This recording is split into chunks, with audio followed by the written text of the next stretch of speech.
case of Jeremiah Valencio. Trigger warning because you're going to need it. Jeremiah was born December 6, 2003 in New Mexico to his mother Tracy and his father Andrew. The couple would also give birth to another child around a year later after Jeremiah. The siblings became very close, and Jeremiah always looked out for his little sister. Now, Tracy and Andrew had a rocky relationship, and they would eventually split up. When Jeremiah was 8 in 2011, New Mexico CPS began investigating Tracy on allegations of abuse and neglect. So Jeremiah and his little sister were both placed with their aunt and uncle, who would eventually file for custody of the children. The aunt and uncle applied for legal guardianship, but once that was completed, the file on Tracy was closed by CPS. However, only a few months later, custody of Jeremiah and his sister were given over to their grandparents. And then for some reason, they gave the children right back to Tracy, and that would be a big mistake. We don't know how Tracy and Thomas met, but they hooked up really fast. Tracy barely knew Thomas when she began making plans to move her and her children into his home. She didn't care about his criminal history or her children's safety.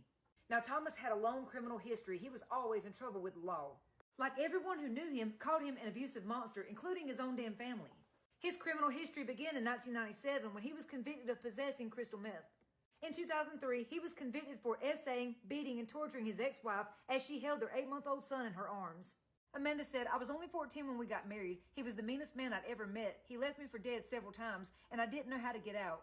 She said, "Thomas punched my 2-month-old baby in the chest and tried to unalive him. He said, 'I hate that SOB and I wish he would just die.'"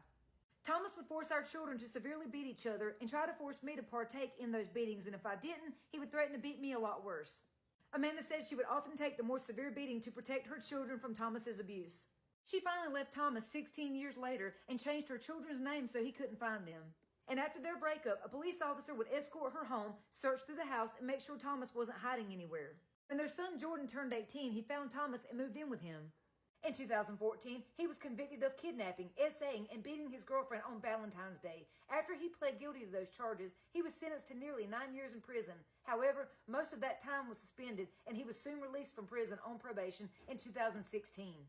He was arrested yet again for beating and torturing another girlfriend and pled no contest and barely served any time. So in 2017, Tracy packed up her children, moved in with Thomas and his son, and the abuse started as soon as they moved in. Jeremiah was only 12, and for whatever reason, Thomas hated his guts and targeted him more than anyone else. Probably because Thomas had little pee-pee energy and felt threatened by her son getting her attention. So after moving in with Thomas, the neighbors said for a couple of months they would see Jeremiah go out in the yard and play with the dogs. The neighbors said he was a really good kid, very friendly. But at some point, they didn't see him out in the yard playing anymore. Now, by July of 2017, Thomas was still on parole for another charge, and he had missed several appointments with his parole officers. So by August of 2017, Thomas was declared an absconder from probation, and on November 21st, a bench warrant was issued for his arrest.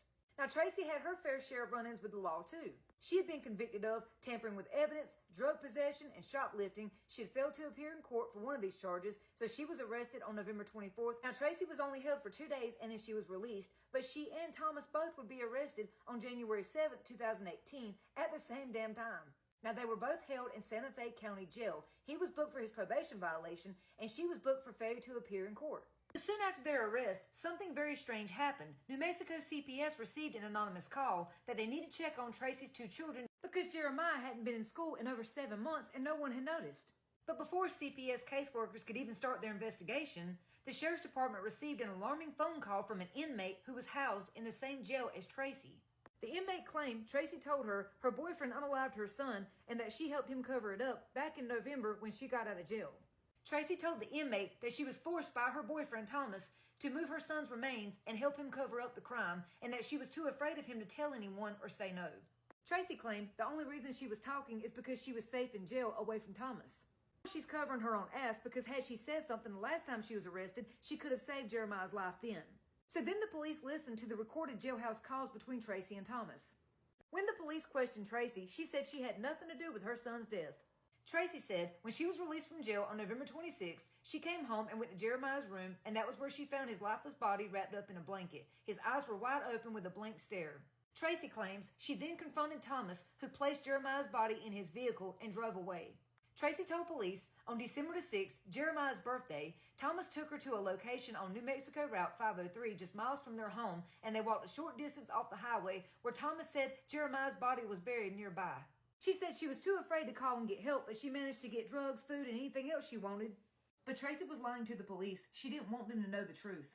The police questioned Thomas. He claimed he was in his bedroom asleep, right, not bothering anyone, and he heard this loud commotion outside of his bedroom door, and it turns out it was his older son Jordan playing aggressively with Jeremiah. And that was when he found that Jeremiah had been mysteriously injured, so he took Jeremiah to his bedroom, wrapped him up in a blanket, and then performed CPR on him.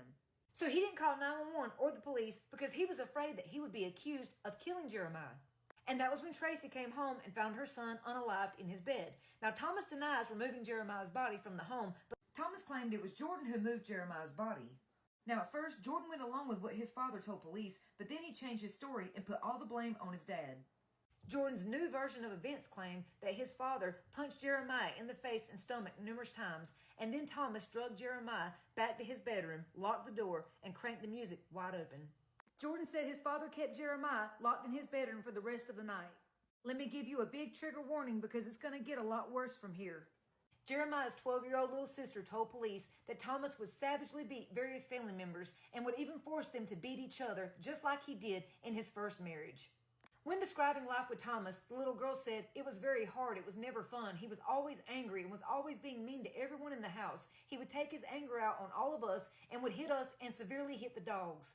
The little girl recalled being forced to watch Thomas poke Jeremiah with a homemade spear in their parents' bedroom. She was also forced to participate in the abuse of her brother. She said he would just tell me to do it, and I was afraid to tell him no. She said Thomas would hit her if she dared talk back to him or said no. That's what we call survival mode, when victims are forced to participate in abuse to avoid being abused themselves. They often beat Jeremiah with brass knuckles, a cane, and steel-toe boots. He would drop a 5-pound sledgehammer on Jeremiah's fingers and use him as target practice for their homemade spear. She said Thomas would beat Jeremiah so severely that Jeremiah had to use a cane or a wheelchair to get around the house. Thomas urinated on Jeremiah in front of everyone on a daily basis. Thomas also wanted Tracy to abuse Jeremiah when he didn't feel like doing it himself, and she would. They were not allowed to feed Jeremiah, but Tracy claimed she would sneak him food. Jeremiah was locked and forced to sleep in a plastic dog kennel. He was also made to wear a shock collar either around his neck or around his ankle.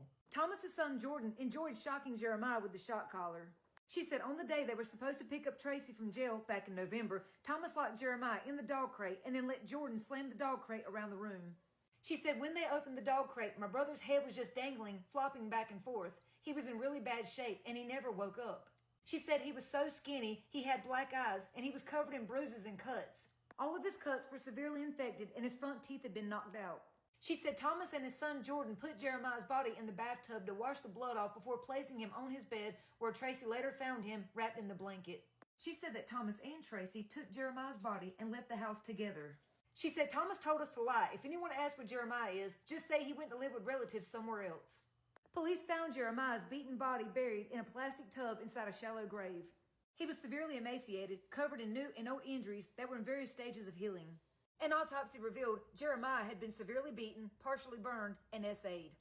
I think that's why Thomas kept him locked in that room with him that night before. And Thomas had a long history of violent SA crimes. Thomas, Tracy, and Jordan were all three charged, but only 2 of them would face a judge. Because Thomas unalived himself in his jail cell, even though officers were supposed to be watching him. And Thomas's son Jordan was only sentenced to 21 years in prison. Tracy took a plea deal and she agreed to testify against Thomas in court, so she only received 12 years in prison. And she didn't have to testify because he died, so how did she still get the plea deal? I'll never understand the court system and how they let this monster walk. She's just as bad as him for letting it happen.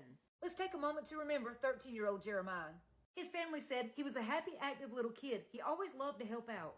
He would just walk up to someone and say, "Hey, my name's Jeremiah. Who are you?" and make friends just like that. He was a great kid. Jeremiah loved sports, and he had a passion for basketball. He wanted to be a professional basketball player when he grew up. He also had a love for music and was so proud of himself when he learned how to play the trumpet in the school band. He loved to build things and tinker with mechanics and often had tools in his hands. He also loved the outdoors, especially camping and fishing. He loved watching the Batman movies too.